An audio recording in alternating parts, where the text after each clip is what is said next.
اعوذ باللہ من الشیطان الرجیم بسم اللہ الرحمن الرحیم بلغ العلا بکمالہ کشف الدجی بجمالہ حسنت جمیع خصالہ صلو علیہ وآلہ۔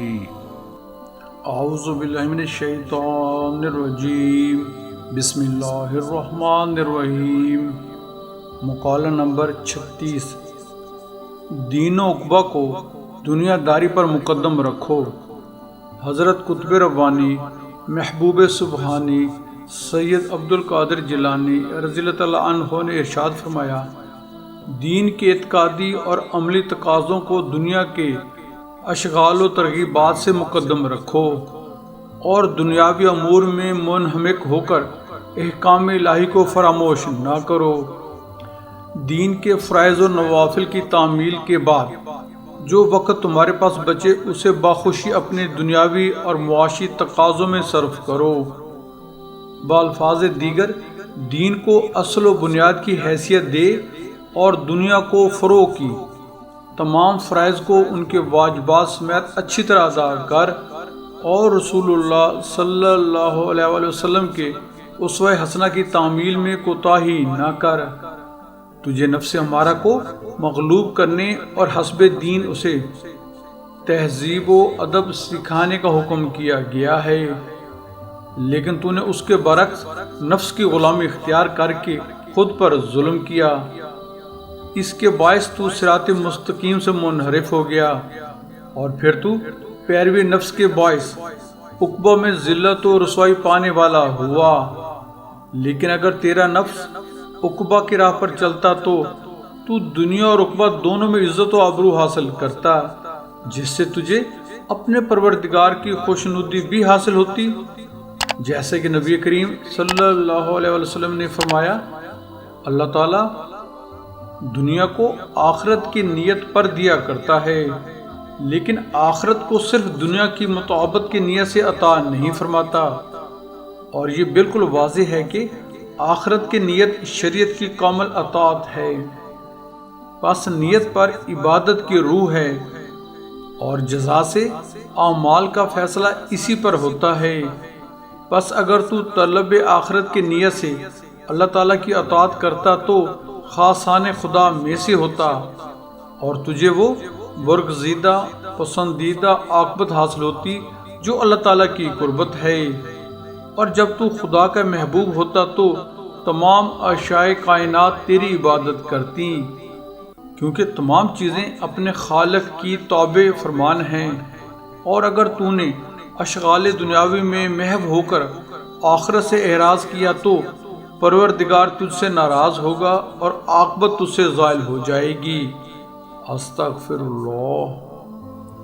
جو شخص بھی اللہ تعالیٰ کی اطاعت کامل اختیار کرتا ہے تمام کائنات اس کی عزت و توقیر کرتی ہے، اور جو شخص اس کی نافرمانی کرتا ہے تو پھر لازمی طور پر تمام کائنات اس سے نفرت و بیزاری رکھتی ہے۔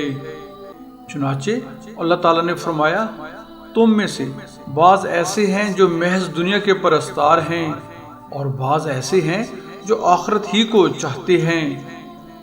اور ایک دوسری جگہ فرمایا، لوگوں میں سے وہ بھی صاحب حکمت و فراست ہیں جو کہتے ہیں کہ اے پروردگار ہمیں دنیا میں بھی سعادت و راست بازی عطا فرما اور آخرت میں بھی سعادت و بخشش اور فلاح و بہبود عطا فرما اور ہمیں عذاب دوزخ سے بچا لے، آمین۔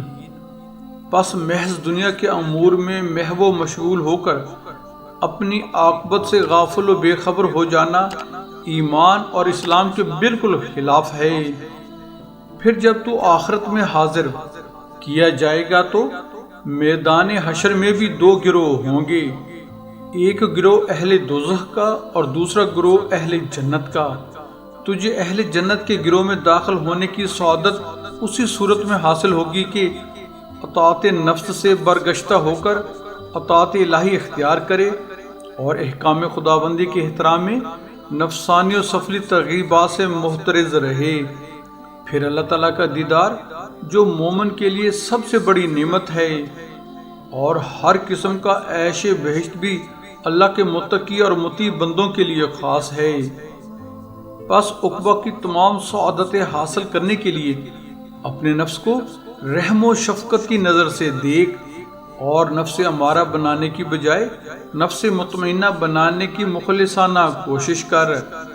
نفس مطمئنہ کے حصول کا اہم ترین ذریعہ یہ ہے کہ شیاطین الانس اور برے دوستوں سے بے تعلق اور کنارہ کش رہ کر ذکر الہی کا التزام کیا جائے، لغویات و ہزلیات سے اجتناب کیا جائے اور کتاب و سنت کی پیروی اختیار کی جائے۔ صراط مستقیم کو پانے کے لیے آیات کتاب اللہ میں مسلسل غور و فکر اور تدبر کی ضرورت ہے۔ کتاب و سنت کی گہرائیاں دریافت کر اور ان پر عمل پیرا ہو، محض مناظرہ و جدال اور کیل و قال میں نہ الجھ، کیونکہ اس سے عقل گمراہ ہو جاتی ہے اور انسان راہ عمل کو بھی نہیں پا سکتا۔ اللہ تعالیٰ نے فرمایا، ہمارا رسول صلی اللہ علیہ وآلہ وسلم جو چیزیں یعنی احکام تمہارے پاس لایا ہے ان کو قبول کر لو، ان پر عمل پیرا ہو جاؤ، اور جن چیزوں سے تمہیں منع کرتا ہے انہیں چھوڑ دو اور اللہ سے خوف کھاؤ تاکہ تمہاری عاقبت سنور جائے۔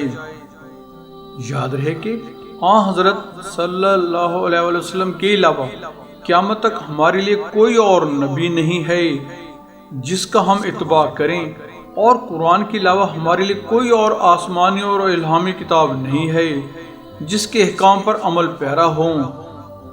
بنابراً میں تمام مسلمانوں کو تاکید کرتا ہوں کہ وہ اپنے عقائد و اعمال کی صحت و قبولیت کے لیے صرف کتاب اللہ اور سنت رسول صلی اللہ علیہ وسلم کا اتباع کریں، ورنہ وہ تباہ برباد ہو جائیں گے۔ ان دونوں سے انحراف شیطان کی اطاعت میں آتا ہے جو تجھے اللہ تعالیٰ کے راستہ سے گمراہ کر دے گی۔ پس عقیدہ و عمل کی ہر آفت سے سلامتی کتاب و سنت کے اتباع سے وابستہ ہے، اور یہ اتباع ایک ایسی مقدس نعمت ہے جس کے ذریعے بندہ ولایت، جلالیت اور غوثیت کے مقام رفیع تک ترقی کرتا چلا جاتا ہے۔ سبحان اللہ۔ دعا ہے اللہ تعالی ہمیں دین و دنیا کو دنیا داری پر مقدم رکھنے کی توفیق نصیب فرمائے، آمین۔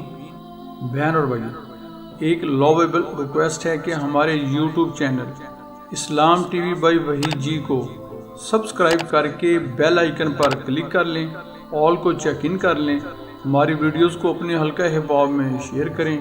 دعاؤں کی درخواست ہے، اللہ تعالی ہمیں ایک دوسرے کا خیر خواہ بنائے، آمین۔ جزاک اللہ۔